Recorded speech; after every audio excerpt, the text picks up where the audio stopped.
Alright,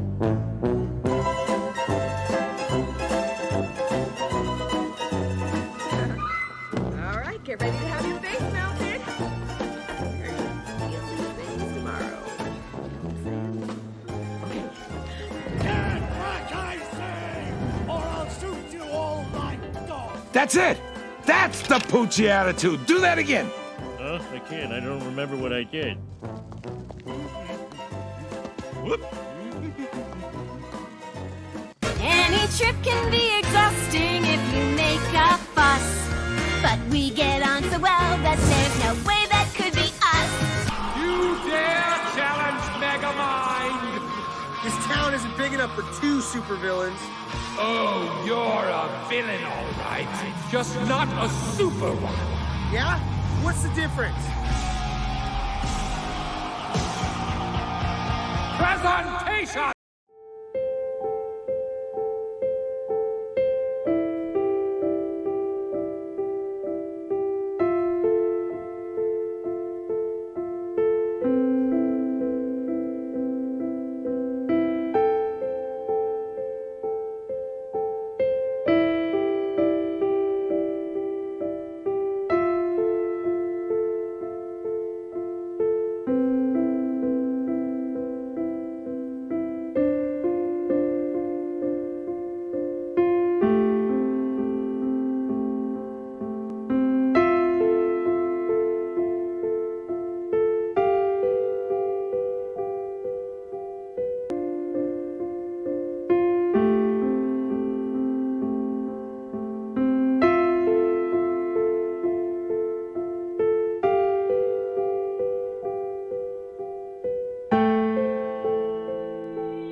Why do I always feel I have to defend my opinion about this movie?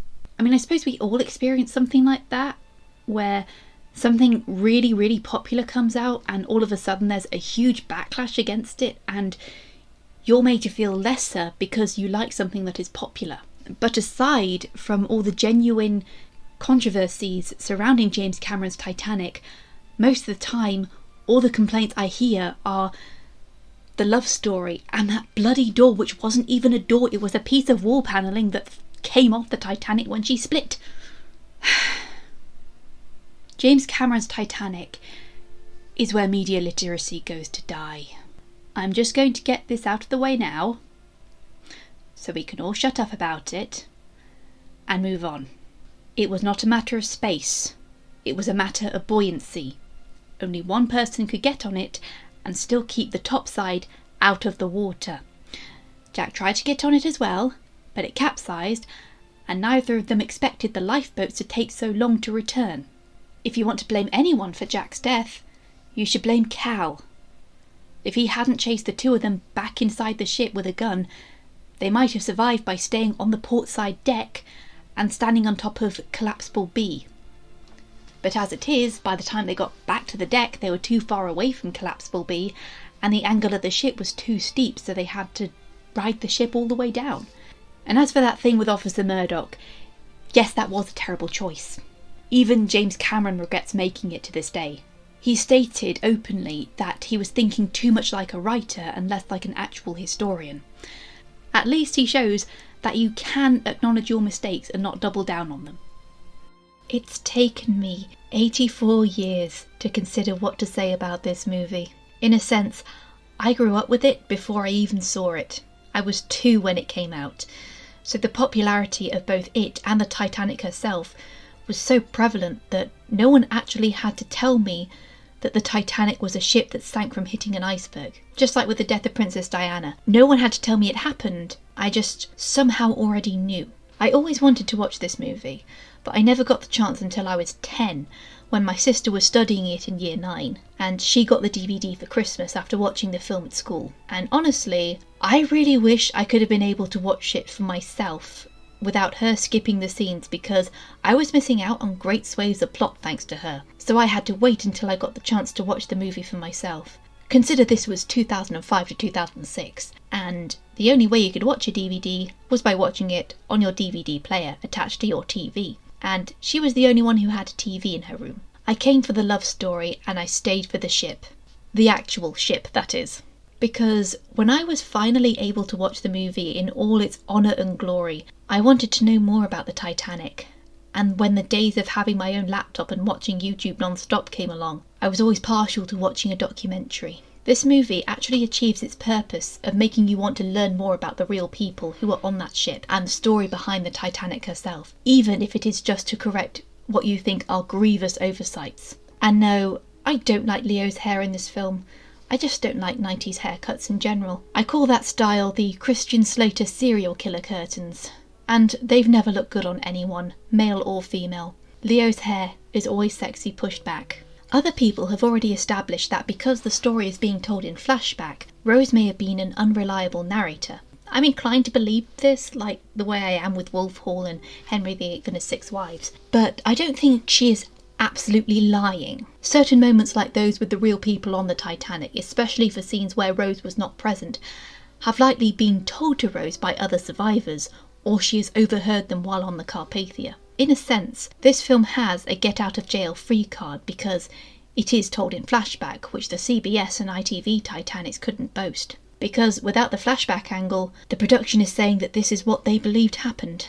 From Rose's perspective, these were incredibly emotional and transformative days for her. In less than a week, she had lost everything and gained her independence. She never had a picture of Jack, so maybe his 1990s-esque appearance is an amalgamation of the image she created of him. Or maybe she thought that Jack resembled that young up-and-coming actor she saw in Romeo and Juliet the other day. I'll be goddamned. Likewise, I'm inclined to believe that inaccuracies, such as where Jack came from, was probably something similar in real life that she'd forgotten the name of and filled it in with something else. From her perspective, it must have felt as though the stern ascended to full height because she didn't have a full view of events. As for Rose's interpretation of her mother and Cal, she has had decades to think back on how they viewed life and treated the people around them. There must have been some truth to Cal's shallow and selfish nature, seeing as he ended up taking his life when he lost his fortune in the Wall Street crash, believing his own worth was his monetary value. In Rose's mind, of course he would have survived the sinking by using a child or bribing an officer. Meanwhile, Rose saw everything her society represented for women in her mother and decided to walk away from it because the cushy life was just not worth losing your compassion for humanity. And really, humanity is at the core of this film. Even the Titanic is an actual character who is practically voiced through Thomas Andrews. I've always liked the interpretation that he, as the ship's designer, is the closest thing we will get to the Titanic being personified. Although, in a drama where Andrews does not appear, you can imagine this will probably be passed to Captain Smith. But when I was watching this for the video, I noticed the scene where Andrews tells Rose that the ship is going to sink and the lack of lifeboats. And of course Cal overhears it, and they both know that the ship is going to sink and a lot of people are going to die and there are not enough lifeboats. You can read in their faces that Rose is immediately thinking about all the people on the ship who are going to die, who are not going to make it. And Cal is only going to think about himself throughout the rest of the film. His only concern for Rose is pure vanity because he just can't stand the idea of another man taking what he thinks is his.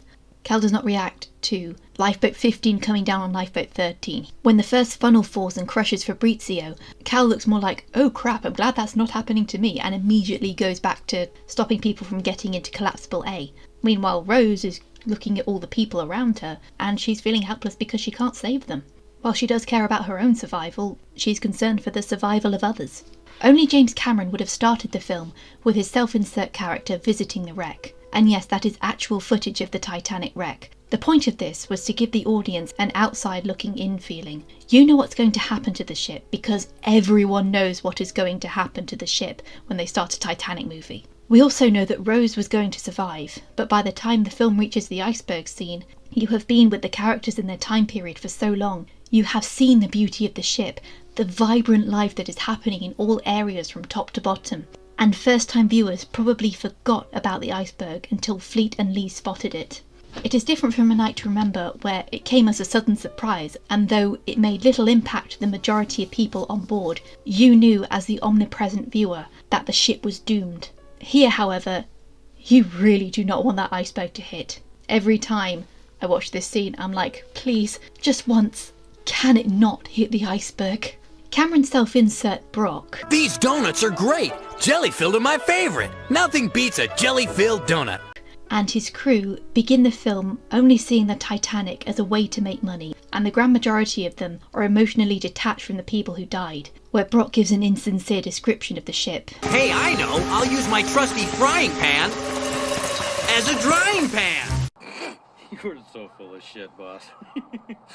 Meanwhile, Lewis describes the ship sinking to an actual survivor with zero awareness, and their drones, which they send into the wreck, pass over the smaller elements that remind the audience that among the silt and debris are the remains of people who died needlessly. By the time Rose has reached the end of the story, the entire crew has been humbled and brought to tears. All this time, none of them thought about the human elements because they would have to acknowledge the dead that they passed over.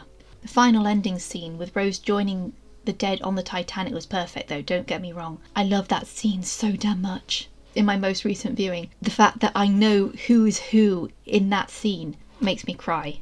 In some ways, the motif of humanity can be lost during the sinking scenes whenever the focus zooms out to show the extent of special effects needed to create the sinking. A Night to Remember does win over this, as due to limitations, the shots of crowds on the ship were packed in and claustrophobic, as if you're trapped there with them fighting to survive. And some Titanic enthusiasts prefer to see things from the perspectives of those who were actually in the sinking, rather than sticking to two fictional characters. However, if you know your stuff, you can see little Easter eggs that reference real events. For example, after I saw A Night to Remember, I began to notice Lightoller a lot more in this film, where you see him clinging to collapsible B when the first funnel falls. Usually your attention might be drawn to Fabrizio or Cal in the moment.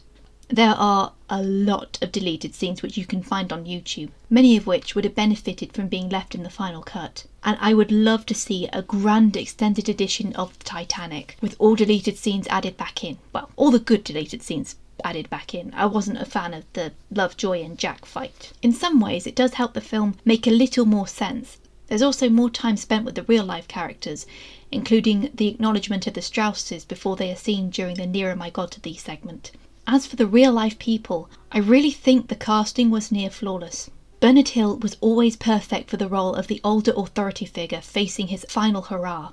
Kathy Bates made a very memorable Molly Brown. Jonathan Hyde made for a more amoral Ismay. His humanist moments were mostly cut from the film, and would have benefited from having them being left in. I still think Ewan Stewart did Murdoch justice up until his final moments, especially during the collision scene.